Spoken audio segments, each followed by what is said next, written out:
Precision attack നടത്താൻ സാധിച്ചു എന്നുള്ളത് ഇസ്രായേലിനെ സംബന്ധിച്ചിടത്തോളം പ്രൊഫഷണലി സ്പീക്കിംഗ് ഒരു മിലിറ്ററി പെർസ്പെക്റ്റീവിൽ ആലോചിക്കുമ്പം അത് അവരെ സംബന്ധിച്ചിടത്തോളം വളരെ ഗംഭീരമായുള്ളൊരു വിജയമാണ്. ഇത്രയും ഷാർപ്പായിട്ടുള്ള നോക്കണം, ആയിരക്കണക്കിന് കിലോമീറ്റർ ദൂരത്ത് നിൽക്കുന്ന ടാർഗറ്റുകളെ ഷാർപ്പ് ഷൂട്ടിംഗ് നടത്തി അവരുടെ ലക്ഷ്യം നിർവഹിച്ച് അവരുടെ ഒരു പൈലറ്റിന് പോലും പരിക്കേൽക്കാതെ തിരിച്ച് അവരുടെ ബേസിൽ കൊണ്ടുവന്ന് ഇതാക്കാൻ പറ്റിയെന്നുള്ളത് മിലിറ്ററി പെർസ്പെക്റ്റീവിൽ നോക്കുകയാണെങ്കിൽ ഇസ്രായേലിനെ സംബന്ധിച്ചിടത്തോളം അഭിമാനകരമായിട്ടുള്ള ഒരു സന്ദർഭമാണ്. ശരിക്കും കള്ളനാണെങ്കിലും ഉണ്ടല്ലോ ഒറ്റയടിക്ക് സത്യം പറയും. ഇറാനിലേക്ക് പോയാൽ അവിടെ ഇസ്രായേൽ വീണ്ടും വ്യോമാക്രമണം തുടരുകയാണ്.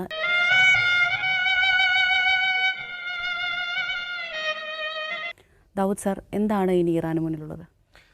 ഇറാന് മുന്നിൽ എന്താ ഉള്ളതെന്ന് വെച്ചാൽ ഇത് 1.5 വർഷത്തിനിടയിൽ വളരെ മാരകമായ അല്ലെങ്കിൽ വളരെ ഹ്യൂമിലിയേറ്റിംഗ് ആയിട്ടുള്ള മൂന്നാമത്തെ സ്ട്രൈക്കാണ് ഇറാൻ ലഭിക്കുന്നത്. അങ്ങനെ പടക്കടകുദാഹവ എന്തൊക്കെ മേളമായിരുന്നു, പാട്ട്, ഡാൻസ്, കൂത്ത്.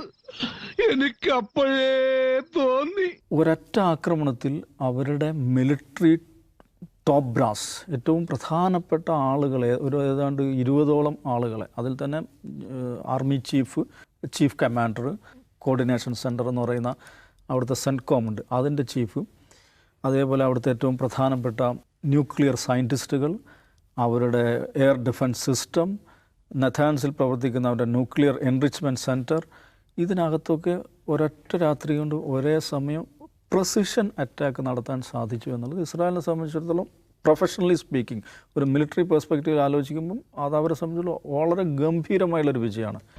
ഒടുവിൽ കുറ്റസമ്മതം നടത്തി അല്ലേ?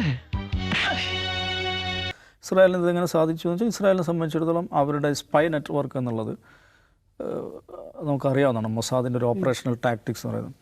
ഭീകരനാണോ ഭീകരൻ, കൊട്ടും ഭീകരൻ പറഞ്ഞു വരുമ്പോൾ എൻ്റെ ഒരു പഴയ ശിഷ്യനായിട്ട് വരും. ഈ ടൈംസ് ഓഫ് ഇസ്രായേൽ പറയുന്നതിനെക്കുറിച്ച് വർഷങ്ങളെടുത്ത ഇയേഴ്സ് ഓഫ് പ്ലാനിങ് എന്നാണ് പറയുന്നത്. കുറേ അധികം വർഷങ്ങളെടുത്ത ഒരു പ്ലാനിങ്ങിൻ്റെ തുടർച്ച, ആ പ്ലാൻ അതിൻ്റെ കൾമിനേഷനാണ് ഈ ആക്രമണം. അല്ലാതെ പെട്ടെന്നൊരു ദിവസം നമുക്ക് കയറി അടിച്ചേക്കാം എന്ന് വിചാരിച്ചിട്ടല്ല. അതങ്ങനെ തന്നെ ആയിരിക്കും. കാരണം ഇപ്പോൾ വരുന്ന റിപ്പോർട്ടുകളുണ്ട് ഇറാനകത്ത് തന്നെ ഇവർ ഡ്രോൺ ബേസുകൾ ഉണ്ടാക്കിയിരുന്നു. അയ്യോ, ഓർമ്മിപ്പിക്കല്ലേ പൊന്നെ. അതൊന്നും സാരമില്ല. ഇറാനകത്ത് തന്നെ ഇസ്രായേൽ എന്ത് ചെയ്തു, അവരുടെ ഒരു ഡ്രോൺ ആക്രമണത്തിന് ആവശ്യമായിട്ടുള്ള ബേസ് ഉണ്ടാക്കി. അവിടെ നിന്നുള്ള ഡ്രോണുകൾ ഉപയോഗിച്ചിട്ടാണ് ആദ്യം എന്ത് ചെയ്യുന്നു, എയർ ഡിഫൻസ് സിസ്റ്റം തകർക്കുന്നു. ഈ എയർ ഡിഫൻസ് സിസ്റ്റം തകർത്താൽ എന്താണ്, അവരുടെ ആകാശത്ത് വരുന്ന ഈ ഹോസ്റ്റൈൽ എയർക്രാഫ്റ്റുകളെ അലേർട്ട് ചെയ്യാനോ അതിനെ തകർക്കാനോ പറ്റില്ല.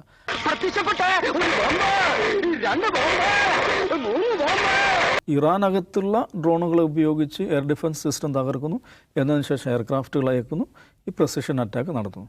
തനിക്കെന്താ കാര്യം? എങ്ങനെയെങ്കിലും ശത്രുപാളയത്തിൽ നുഴഞ്ഞു കയറി രഹസ്യങ്ങൾ ചോർത്തിയെടുക്കാമെന്ന് കരുതിയ ചാരപ്പണിയാണല്ലേ. അപ്പോൾ ഇതിൽ ഇറാനെ സംബന്ധിച്ചിടത്തോളം ഏറ്റവും പ്രധാനപ്പെട്ട പ്രശ്നം ഇതെന്താണെന്ന് വെച്ചാൽ അവരുടെ ഒരു ബ്രീച്ച് നടന്നിട്ടുണ്ട്. അതിപ്പോൾ ഇസ്മായിൽ ഹനിയ കൊലപാതകം മുതലുള്ളൊരു പ്രശ്നമാണത്. കാരണം അവരുടെ എവിടെയോ ഒരു വിള്ളൽ, അവരുടെ പ്രതിരോധ സന്നാഹത്തിൽ വിള്ളലുണ്ടായിട്ടുണ്ട്. അതുകൊണ്ടാണ് ഇസ്മായിൽ ഹനിയയുടെ കൊലപാതകം ശ്രദ്ധിക്കണം. അദ്ദേഹം താമസിച്ച വീട് അതൊരു ഹൈ സെക്യൂരിറ്റി സോണിലാണ് അദ്ദേഹം താമസിച്ച വീടുള്ളത്. ആ വീട് മുഴുവൻ തകർത്തിട്ട് പോലുമില്ല. ആ വീട്ടിൽ അദ്ദേഹം താമസിക്കുന്ന മുറി കൃത്യം ലക്ഷ്യം വെച്ച് മിസൈലാക്കാൻ ഇസ്രായേലിന് സാധിച്ചു. കൈവിട്ട ആയുധം, വാവിട്ട വാക്ക്, രണ്ടും തിരിച്ചെടുക്കാനാവില്ല. ഓർക്കണം, ഓർത്താൽ നന്ന്. ഇവരുടെ ഒരു ടോപ്പ് സയൻറ്റിസ്റ്റ്, ഇപ്പം ഒരു മിലിറ്ററി ചീഫിന് കാര്യം മനസ്സിലാക്കാം.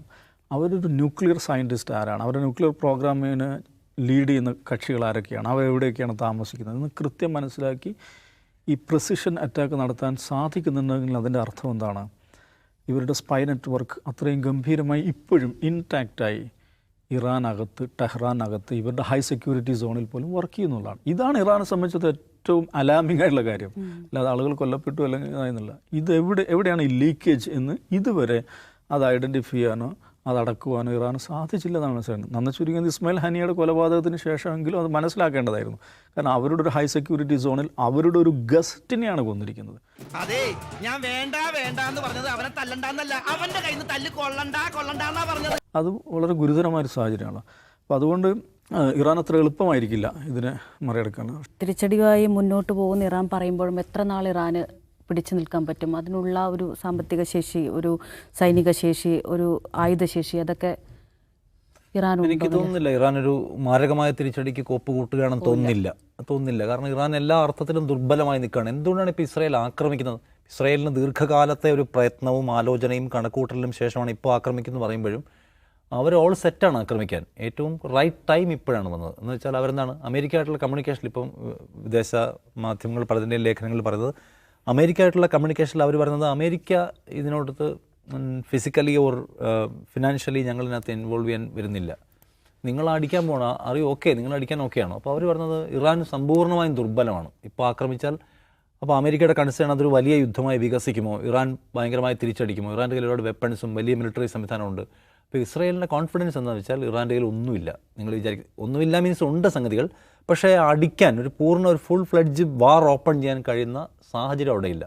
അവർ പൂർണ്ണമായും ഇസ്രായേലിൻ്റെ കൺട്രോളിലാണെന്നാണ് ഇസ്രായേലിൻ്റെ കോൺഫിഡൻസ്. അതുകൊണ്ടാണല്ലോ ഇപ്പോൾ ഒരു സമയം കാണുന്നു ക്യാപിറ്റൽ സിറ്റി ആക്രമിക്കുന്നു, അവിടെ ഈ പറയുന്ന പ്രധാനപ്പെട്ട സീനിയർ ഹാൻഡ്സിനെ എല്ലാവരെയും കൊല്ലുന്നു, മിലിറ്ററി ചീഫിനെ കൊല്ലുന്നു. ഏറ്റവും വലിയ പ്രകോപനം, ഇതിനപ്പുറത്തൊരു പ്രകോപനം ഇനി ഉണ്ടാവാനില്ല.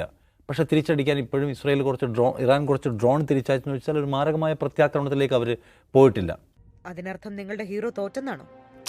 തോറ്റുപോയി. നേരത്തെ പറഞ്ഞാൽ ഇസ്രായേലിനെ സംബന്ധിച്ച് അവർക്ക് അവരുടെ ഒരു ദീർഘകാല ലക്ഷ്യമാണിത്. നെതന്യാഹുവിൻ്റെ മാത്രമല്ല, അതിന് മുമ്പേ ഉള്ള ലക്ഷ്യമാണ്. ഇവർ ആണവശക്തിയായി മാറിയാൽ എക്കാലത്തെയും വലിയ ത്രെട്ടായിരിക്കും എന്ന് മാത്രമല്ല, ഫലസ്തീൻ കോസിനെ എല്ലാ അർത്ഥത്തിലും സപ്പോർട്ട് ചെയ്യുന്ന ഒരു രാജ്യമാണ് ഇറാൻ. ഫലസ്തീൻ കോസും അതുമായി ബന്ധപ്പെട്ട സമരങ്ങളും അതിൻ്റെ ഭാഗമായിട്ടുണ്ടാകുന്ന മിലിറ്റൻസിയും എല്ലാം തടയുന്നതിന് ഇറാനെയും കൂടി തീർക്കേണ്ടതുണ്ട്. പിന്നെ നെതന്യാഹുവിൻ്റെ സ്വാഭാവികമായിട്ടുള്ള ആഭ്യന്തരമായ രാഷ്ട്രീയ താല്പര്യങ്ങളും, യുദ്ധം എസ്കലേറ്റ് ചെയ്യുക, അതിൻ്റെ തുടർച്ച ഉറപ്പാക്കുക, അതുവഴി മറ്റ് സംഗതികൾ മറികടക്കാൻ പലതരം റീസൺസ് ഉണ്ട്. എന്തായാലും ഇറാൻ അവരുടെ ഒരു എക്കാലത്തെയും ടാർഗറ്റാണ്.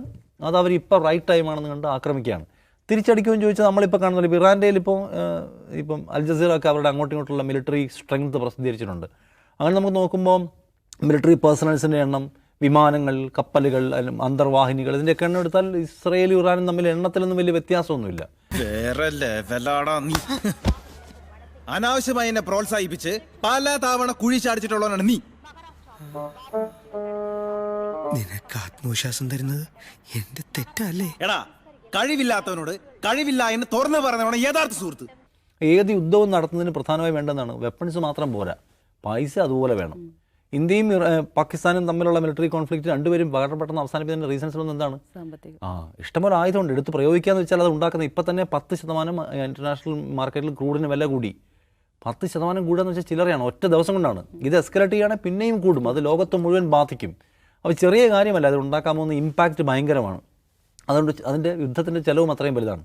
ഇപ്പോൾ ഇറാനെ സംബന്ധിച്ച് താങ്ങാനുള്ള ശേഷിയില്ല. അവരൊരു വാർ ഏതെങ്കിലും നിലയ്ക്കൊരു വലിയ പ്രകോപനം തിരിച്ചുണ്ടാക്കിയാൽ ഇറാൻ ഇസ്രായേൽ പൂർണ്ണ തോതിലടിക്കും. അടിച്ചാൽ സംഭവിക്കാൻ പോകുന്ന വേറെ ഇറാഖോ അഫ്ഗാനിസ്ഥാനോ കണ്ടുവരും. മാരകമായ അറ്റാക്ക് ആയിരിക്കും ഉണ്ടാവുക. പൂർണ്ണമായും അതിൻ്റെ എല്ലാ പ്രധാനപ്പെട്ട സെക്ടേഴ്സും ആക്രമിച്ച് തകർക്കും.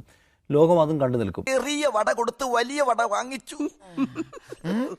എന്ത് ചൂട് വടക്കോ? അല്ല, ഇവിടെ ചൂടേ ഫാനിലടാ ഉണ്ടെങ്കിൽ കാറ്റുള്ളായിരുന്നു. എന്റെ കാറ്റ് ഇപ്പൊ പോവും, അതുകൊണ്ടോ? ഞാൻ പോകുന്നു. ബൈ.